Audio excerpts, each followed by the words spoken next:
The champagne fountain at my sister Victoria's wedding cost more than most people's cars. She'd made sure everyone knew that. Just like she'd made sure everyone knew about the imported flowers, the celebrity wedding planner, and the custom Vera Wang dress that required 3 fittings in New York. What she didn't mention was who was quietly paying for half of it. I sat at table 12, not with family, but wedged between distant cousins I'd met twice and Victoria's college roommate's boyfriend. The kids' table for adults, as my brother Marcus had joked when he saw the seating chart. He was at table 3, right next to our parents. His wife Jennifer was wearing a smile sharp enough to cut glass as she surveyed the room like a hawk counting prey. "Emily, sweetie, you look so comfortable," my mother said as she stopped by my table during cocktail hour. Her eyes swept over my simple navy dress. Elegant, expensive, but understated. Nothing like the designer gowns she and Victoria had spent months selecting. "I suppose when you work in tech you don't need to dress up much. All those hoodies and casual Fridays." "The dress is lovely, Mom," I replied, taking a sip of water. Well, I'm sure it's fine for your office." She patted my shoulder with the same energy someone might use to console a child who'd lost a spelling bee. "Victoria tells me you're still in that same position? How long has it been now?" 3 years. For years. My goodness." Her laugh had edges. "Well, not everyone can be like Victoria. She made senior director before 30. And Marcus with his law firm partnership. But you know, there's dignity in consistency. Someone has to stay at entry level, I suppose." I smiled and nodded. My phone buzzed in my clutch, but I ignored it. Probably another message from my publicist, Maya, asking for final approval on timing. I told her 8 p.m. Right after dinner, right before the speeches. It was currently 6:47 p.m. My father appeared next, scotch in hand, his face already flushed from his 3rd drink. "There's my little Emily. Still crunching those numbers at data tech, huh? Good. Steady work. Not glamorous, but steady. Actually, Dad, you know what I told Bob Henderson from the club? I said, 'Bob, I've got 3 kids. 2 superstars and one who's perfectly happy being ordinary. Nothing wrong with that. The world needs worker bees, not just queens.'" He clinked his glass against my water and wandered off before I could respond. Victoria had outdone herself with the venue. The ballroom at the Pacific Grand Hotel, with its soaring ceilings and crystal chandeliers. Her fiancé Bradley came from old money, the kind that whispered rather than shouted. His family looked mildly uncomfortable with Victoria's need to announce every expensive detail, but they smiled politely through it all. Entry-level Emily. Marcus appeared, his wife Jennifer attached to his arm like a barnacle. "Glad you could take time off from your busy schedule of making coffee and filing papers." "I don't make coffee for anyone," I said evenly. "Oh, right, you're in systems analysis or whatever. I'm sure it's very important." Jennifer's voice dripped with honey-coated condescension. "Marcus works 90-hour weeks at the firm. Real pressure, you know. Life or death stuff. Not like data entry." "I don't do data entry either." "Of course not, sweetie. I'm sure you do very technical things. With computers." She patted my hand. "It's just so different from what Marcus does. He's arguing cases that set precedents. What did you say your last project was?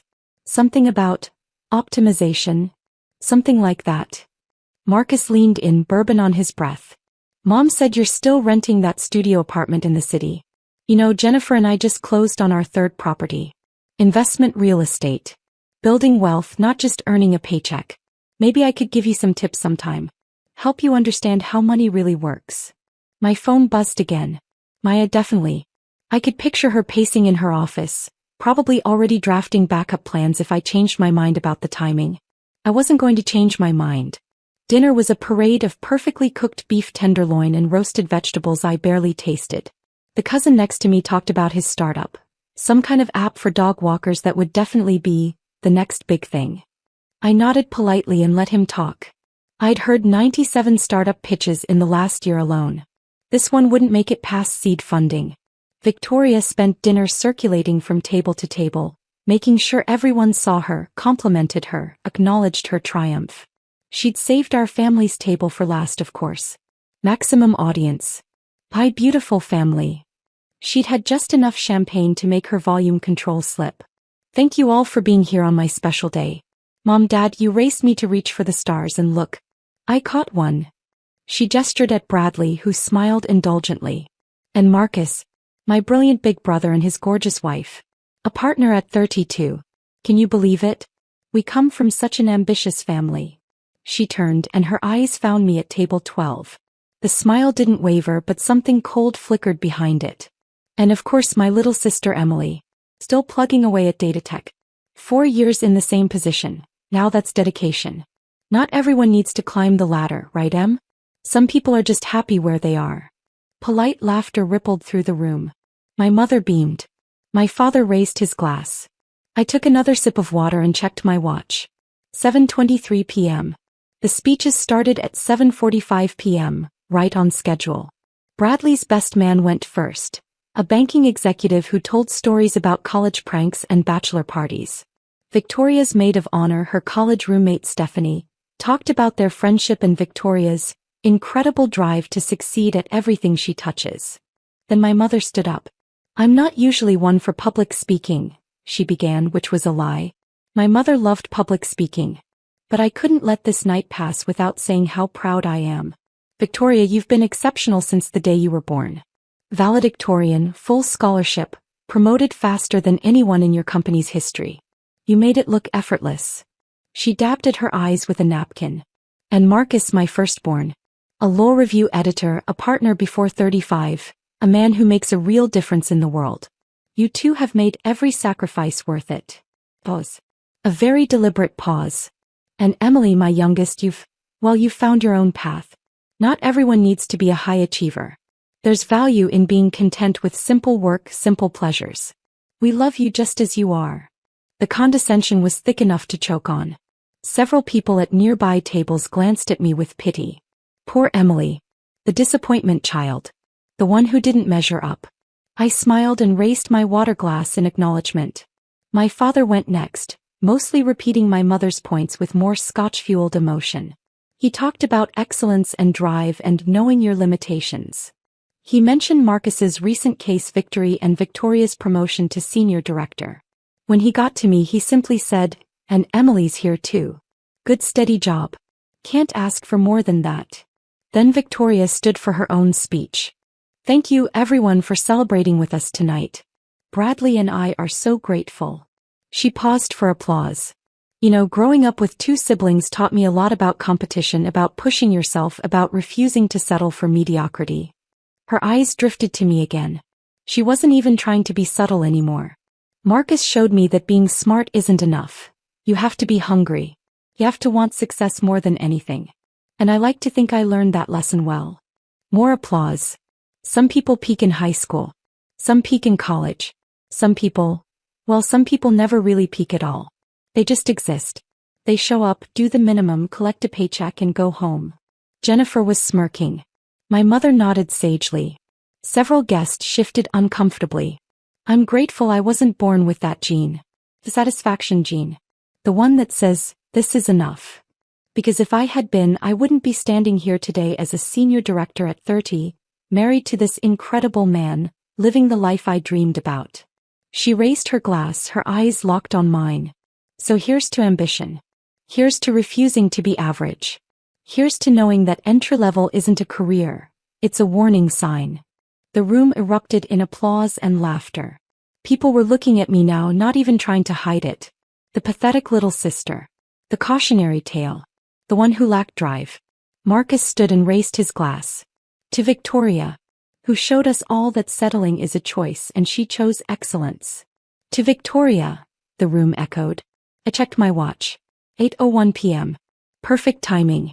I pulled out my phone as it started buzzing. Not just mine. Phones all around the room were lighting up, vibrating, creating a wave of digital noise that started at the front tables and rippled backward. What the hell? Someone muttered. Oh my God, a voice gasped from table 3. Is that? No way. No way. I watched as confusion spread across Victoria's face. Then something that looked like she'd been physically struck. My mother's champagne glass slipped from her hand, shattering on the floor. Marcus grabbed his phone with shaking hands, stared at the screen, then looked up at me with eyes wide as dinner plates. The notifications were everywhere now. Forbes had released their 30 Under 30 issue early, breaking their own embargo. The cover story was trending on every social media platform simultaneously. News alerts were pinging on every device in the room. Forbes 30 Under 30, the secret billionaire hiding in plain sight. My face stared back from 200 phone screens. Not entry-level Emily. Not simple job Emily. Not content with mediocrity Emily. PO Emily. Founder Emily. The woman who'd spent 4 years building Nexus AI from a nights and weekends project into a company that had quietly revolutionized enterprise artificial intelligence. The woman whose company had gone public 3 months ago at a valuation of $8.2 billion. The woman who owned 63% of it. Emily. My father's voice cracked. What is this? Bradley's father, quiet until now, stood up from table 1. Wait, Emily Chin. Nexus AI. You're that Emily Chin? His voice carried across the suddenly silent ballroom. By God. We've been trying to get a meeting with you for 6 months. Your AI platform is revolutionizing our entire manufacturing division. His wife grabbed his arm. Charles, she's the one the Wall Street Journal called the most influential tech founder since Zuckerberg? I believe so, yes. Victoria's face had gone from red to white. That's not possible. You work at data tech. You're in systems analysis. I own data tech, I said calmly, setting down my water glass.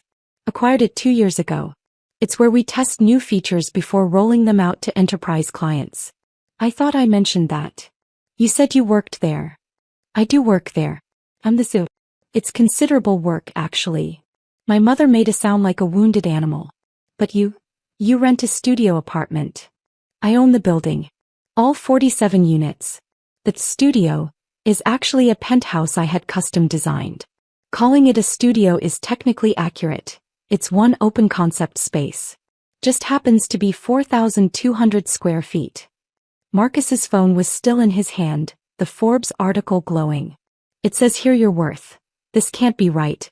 This says you're worth $5.2 billion. The IPO was very successful, I acknowledged. Though honestly that number fluctuates daily. Last Thursday it was $5.4 billion. Market volatility, you understand. 5 billion. My father sat down heavily. Jennifer's face looked like she'd sucked on a lemon. But you never said anything. You let us think. I let you assume, I corrected. I never actually lied. You all just decided what you wanted to believe and never asked questions. Victoria was scrolling frantically through her phone now, reading article after article. MIT Technology Review called you one of the most important innovators of the decade. Time featured you in their Future of Technology issue. The Wall Street Journal. Oh God, everyone knows who you are. Everyone except your family, Bradley finished quietly. He was looking at me with new eyes. We tried to book you as a keynote speaker for our company's tech summit. Your speaking fee was $250,000. We couldn't afford it. It's $300,000 now, actually. I had to raise it because I was getting too many requests. The ballroom had descended into chaos. People were standing, crowding around their phones, looking between their screens and me like I might disappear if they blinked. Oh shit, someone near the bar said loudly. She donated $50 million to children's hospitals last year. It's right here in the article. And $30 million to tech education programs in underserved communities. There's a whole section about her philanthropy. My mother's carefully applied makeup was starting to run. Emily, sweetheart, I don't understand. Why didn't you tell us? Why did you let us think? Think what, Mom? That I was a failure? That I lacked ambition? That I was the disappointing child? My voice remained calm, pleasant even. You never asked what I actually did at Data Tech. Not once in 4 years. You just assumed, made your jokes and moved on. But we're your family. Exactly. You're my family. And for 4 years at every dinner, every holiday, every gathering, you made it clear that you thought I was mediocre. You pitied me. You used me as a cautionary tale. I looked around the room. I heard you, Dad, telling your golf buddies about your 2 superstars and 1 ordinary kid. I was right there. I heard all of it. Victoria's hand was shaking as she scrolled. There's a profile here from TechCrunch. An interview from 6 months ago. You talked about staying humble and not letting success define you. Was that about us? Partially. Mostly it was genuine. I don't think money or success makes someone better than anyone else. I just find it ironic that you all spent years telling me I was less than you, when by your own metrics, money, status, influence, I surpassed you before I turned 27. Marcus looked like he might be sick. The Forbes list says you're number one. Number one under 30 in all of technology. Above everyone. I'm aware. And you just sat there. Let Victoria give that speech. Let Mom and Dad. He couldn't finish. I wanted to see, I said simply. I wanted to see how far it would go. How cruel you could be to someone you thought was beneath you. Turns out pretty far. Bradley's mother approached our table, her expression mortified. Miss Chin, I apologize, but I have to ask, did you? The articles mention you're an angel investor. Did you by any chance invest in Bradley's firm? I own 18% of Bradley's firm, I confirmed. It was a solid investment. Good management, innovative approach to sustainable development. I came on board about 8 months ago. Bradley's face went pale. Your BC Capital? The silent partner who insisted on staying anonymous. I prefer to keep a low profile in my investments. Though I suppose that's over now. His father was pulling up documents on his phone. Miss Chin, we have a quarterly board meeting next month. I had no idea you'd be. I mean, we've never met, but I assumed BC Capital was a man or perhaps a firm, not. Your son's sister-in-law? I supplied helpfully. Victoria made a choking sound. The photographer Victoria had hired $15,000 for the evening, was now taking pictures of me. Not the bride. Me.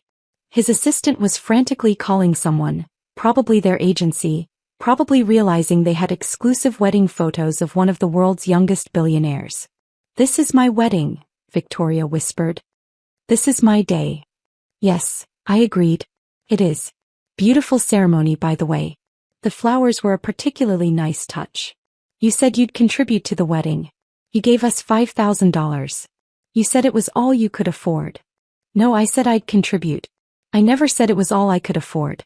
I thought $5,000 was generous, considering you sat me at table 12 with people you barely know and spent 3 months telling everyone I was a professional disappointment. Miss Chin. A woman I didn't recognize rushed over, phone extended. I'm Melissa Zhang with Tech Today. I'm actually a guest. I went to college with Bradley, but could I possibly get a quote? This is news. Forbes wasn't supposed to release this until midnight, but they moved it up and now it's everywhere. Everyone's trying to reach you. My publicist handles all media inquiries, I said politely. Maya Chin at Lighthouse PR. Chin? Is she? My cousin. From the side of the family that actually asks what I do for a living. The woman scribbled notes frantically.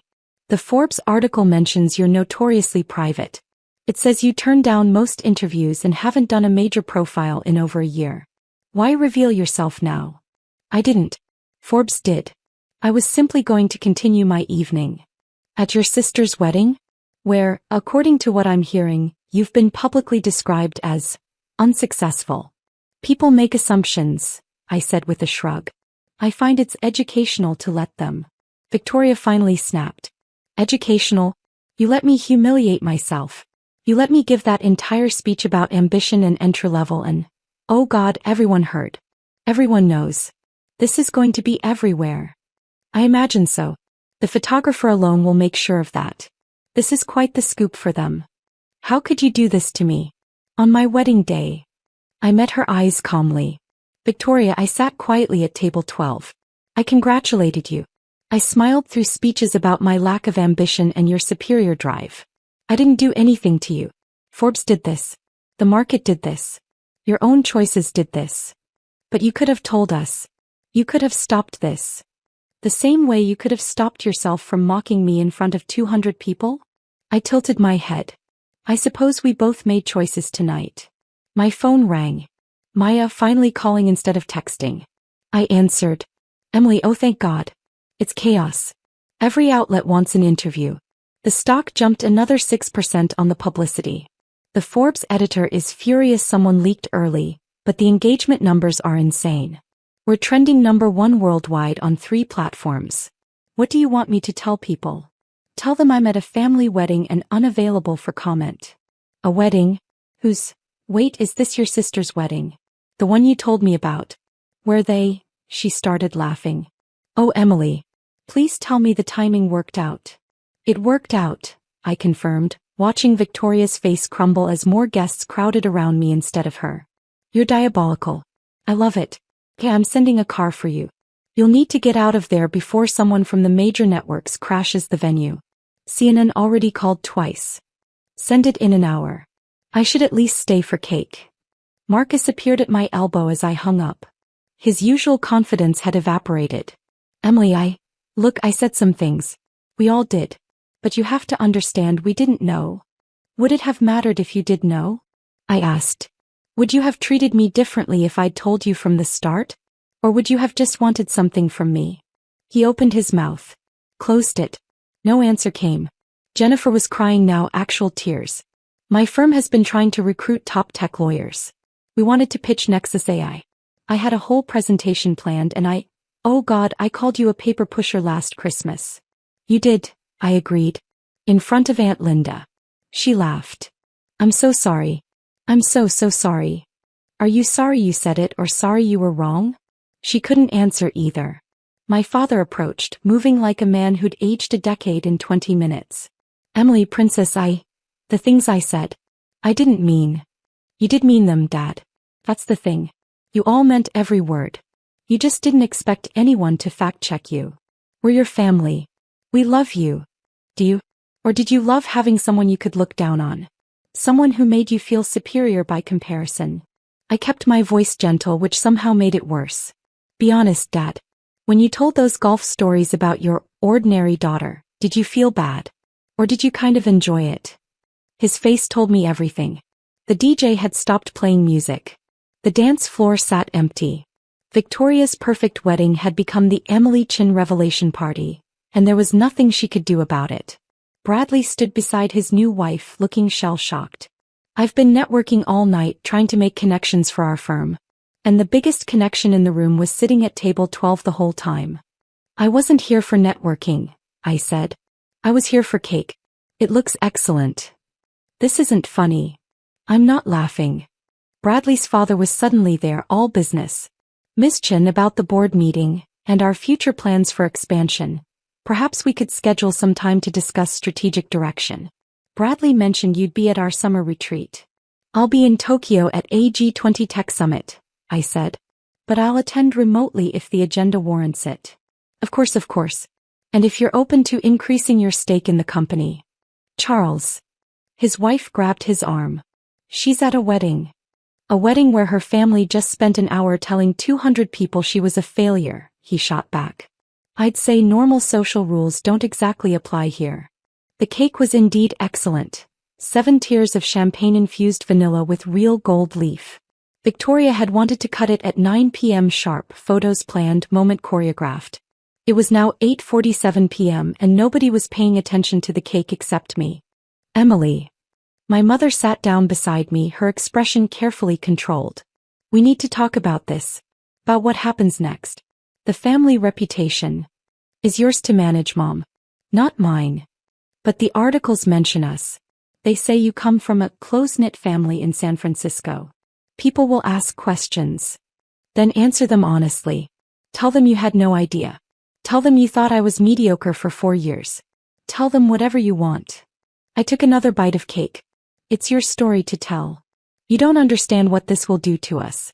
Victoria's firm, Marcus's firm, your father's business connections. People will think we're horrible.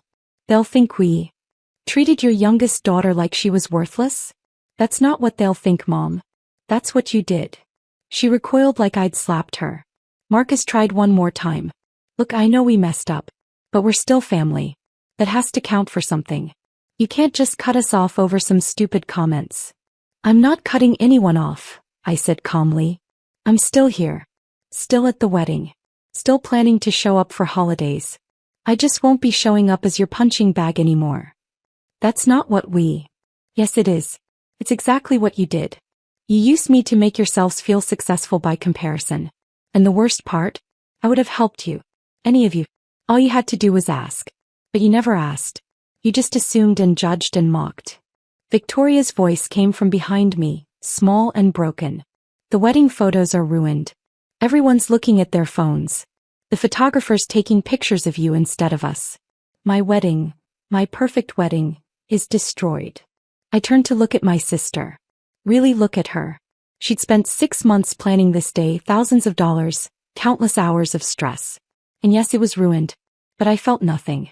I'm sorry your wedding didn't go as planned, I said, and I meant it. But I'm not sorry you finally know the truth. Maybe it'll help you understand how it felt to be dismissed and demeaned at every family gathering for 4 years. That's not the same thing. You're right. It's not. Because I did this to you once. You did it to me for years. The car Maya sent arrived at 9:30 p.m., not just any car but a Tesla Model X with a professional driver and tinted windows. Several guests noticed and started taking photos as I gathered my clutch and prepared to leave. You're leaving. My father's voice cracked. But the reception, there's still hours left. I have a 7 a.m. call with our Singapore office, I said.